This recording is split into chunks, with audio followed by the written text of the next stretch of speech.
ಕಣ್ಣು ಬಿಡುತ್ತಲೇ ತಮ್ಮೆದುರು ಹೂನಗೆ ಸೂಸುತ್ತ ಕುಳಿತಿದ್ದ ಸುಂದರ ಆಕರ್ಷಕ ಮೈಕಟ್ಟಿನ ತರುಣನನ್ನು ಕಂಡು ಅಚ್ಚರಿಪಟ್ಟರು. ನಮಸ್ಕಾರ ಕುಮುದನ್ ಅವರೇ, ತಮ್ಮ ಒಪ್ಪಿಗೆಯಿಲ್ಲದೆ ಒಳ ಬಂದುದಕ್ಕೆ ದಯವಿಟ್ಟು ಕ್ಷಮಿಸಿ. ಮೆಲುವಾದ ಧ್ವನಿಯಲ್ಲಿ ಹೇಮಂತ ಕ್ಷಮೆಯಾಚಿಸಿದಾಗ ಕುಮುದನ್ ಆಗಲೇ ಮೇಜರನ ವಶವಾಗಿದ್ದರು. ಮೇಜರನೆದುರು ಅವರು ತಮ್ಮಲ್ಲೇನೋ ಬದಲಾವಣೆಯಾಗಿದೆ ಎಂದು ಕಂಡುಕೊಂಡರು. ಮಿಸ್ಟರ್, ನೀವು ಯಾರು ಅಂತ ತಿಳಿಯಲಿಲ್ಲ. ಈ ಪಾಮರನನ್ನು ಮೇಜರ್ ಹೇಮಂತ ಎಂದು ಕರೆಯುತ್ತಾರೆ. ಕುಮುದನ್ ಅವರೇ, ಮೇಜರ ಹೇಮಂತ, ಮೇಜರ ಹೇಮಂತ 2-3 ಬಾರಿ ಅವನ ಹೆಸರನ್ನವರು ಉಚ್ಚರಿಸುತ್ತಿದ್ದಂತೆ ಅವರ ಮೈ ಎಲ್ಲಾ ಜುಮ್ ಎನ್ನುತ್ತ ರೋಮಾಂಚನಗೊಂಡಿತು. ಅವರು ಕುರ್ಚಿಯಿಂದ ಮೇಲೆದ್ದು ಅವನೆಡೆ ನೋಡುತ್ತ ಕೇಳಿದರು, ಮೇಜರ್ ಹೇಮಂತ ಅಂದರೆ ಅವರ ಮಾತನ್ನು ಹೇಮಂತನೇ ಪೂರ್ತಿ ಮಾಡಿದ. ಹೌದು, ನಿಮ್ಮ ಊಹೆ ನಿಜವಾದದ್ದು. ನಾನೇ ಆತ, ತಮ್ಮನ್ನೇ ಕಾಣಲು ಬಂದೆ. ಅದು ನಿಜ. ಆದರೆ ನೀವು ಇಲ್ಲಿಗೆ ಹೇಗೆ ಬಂದಿರಿ?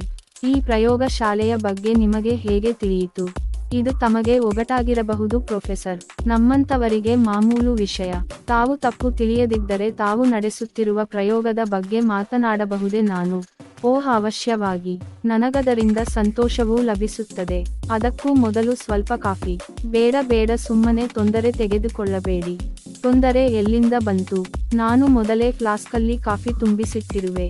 ಪಕ್ಕದಲ್ಲೇ ಇದ್ದ ಬೀರುವಿನಿಂದ ಫ್ಲಾಸ್ಕ್ ಮತ್ತು ಕಪ್ಪುಗಳು ಹೊರಬಂದವು. ಮೇಜರನಿಗೊಂದು ಕಪ್ ಕಾಫಿ ನೀಡಿ ತಾವೊಂದು ಕಪ್ ತೆಗೆದುಕೊಂಡರು.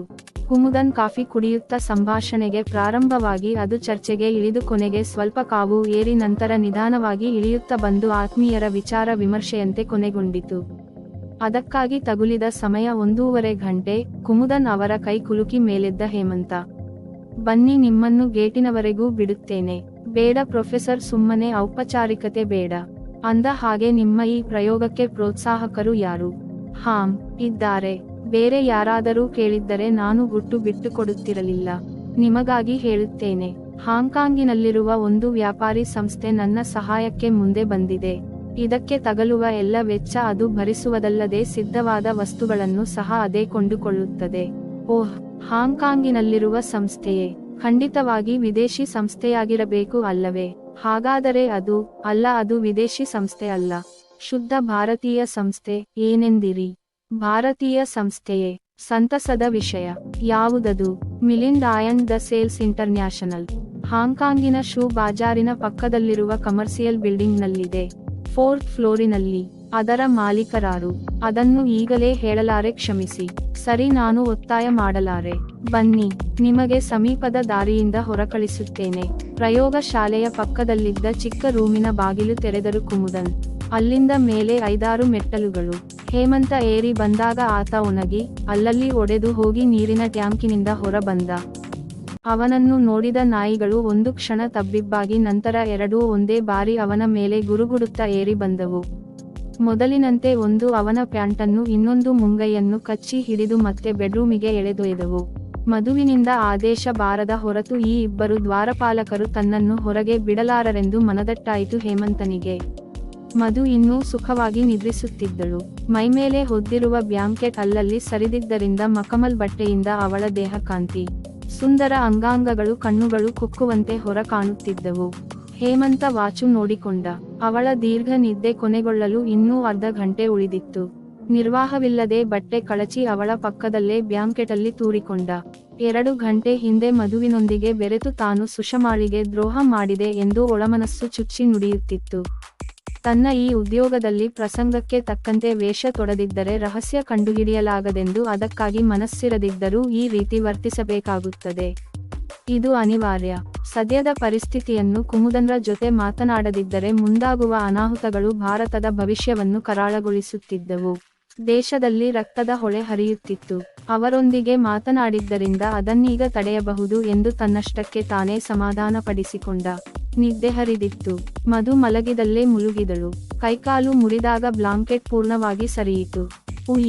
ಉಯಿ ಎಂದು ಉದ್ಗರಿಸುತ್ತಾ ಆಕೆ ಎದ್ದು ಕುಳಿತಳು. ಕಣ್ತೆರೆದು ತನ್ನನ್ನೇ ನೋಡುತ್ತಿದ್ದ ಹೇಮಂತನನ್ನು ನೋಡುತ್ತಲೂ ಆಕೆ ನಾಚಿ ಮುದ್ದೆಯಾಗಿ ಬ್ಯಾಂಕೆಟ್ ಸುತ್ತಿಕೊಂಡಳು. ರಾಜಕುಮಾರಿಯವರು, ಇನ್ನಾದರೂ ಈ ಬಡವನ ಮೇಲೆ ಕರುಣೆದೋರಿ ನಿಮ್ಮ ದ್ವಾರಪಾಲಕರನ್ನು ಕರೆದು ನನಗೆ ಹೊರಹೋಗಲು ದಾರಿ ಮಾಡಿಕೊಡುವಿರಾ? ನಾಟಕೀಯವಾಗಿ ಆತ ನುಡಿದಾಗ ಕಿಲಕಿಲ ನಕ್ಕಳು ಮಧು ಮಲ್ಲಿಗೆ ಹೂಗಳು ಬಿರಿದಂತೆ. ನೋ, ಈಗಲೇ ಸಾಧ್ಯವಿಲ್ಲ. ನಾನು ಸ್ನಾನ ಮಾಡಿ ಟಿಫಿನ್ ಮಾಡುವವರೆಗೂ ನೀವು ನನ್ನ ಬಂದಿ. ನಿಮ್ಮಂತವರ ಬಂದಿಯಾಗಿ ಈ ಸುಂದರ ಬಂದಿಗ್ರಹದಲ್ಲಿ ಜೀವ ಪರ್ಯಂತ ಇರಲು ಸಿದ್ಧ ನಾನು. ಆದರೆ ಈ ಬಂದಿಗೆ ಕೆಲಸವಾದರೂ ಬೇಕಲ್ಲ. ಈಗ ನೀಡಿದ ಕೆಲಸ ನಿಮ್ಮ ದೃಷ್ಟಿಯಲ್ಲಿ ಕೆಲಸವಲ್ಲವೇ? ಅವನೆಡೆ ಮೋಹಕ ಕೊಂಕು ದೃಷ್ಟಿ ಬೀರಿ ಮುಖ ಮುಚ್ಚಿಕೊಂಡಳು ಮಧು. ಇಬ್ಬರೂ ಕೂಡಿ ಒಟ್ಟಾಗಿ ಬಾತ್ರೂಮಿನಲ್ಲಿ ಬಿಸಿ ಬಿಸಿ ನೀರಿನಿಂದ ಸ್ನಾನ ಮಾಡಿದರು. ಮಧು ಮೈಮೇಲೊಂದು ಗುಲಾಬಿ ಬಣ್ಣದ ಟರ್ಕಿ ಟಾವೆಲ್ ಸುತ್ತಿಕೊಂಡು ಅಡುಗೆ ಮನೆ ಸೇರಿದಳು.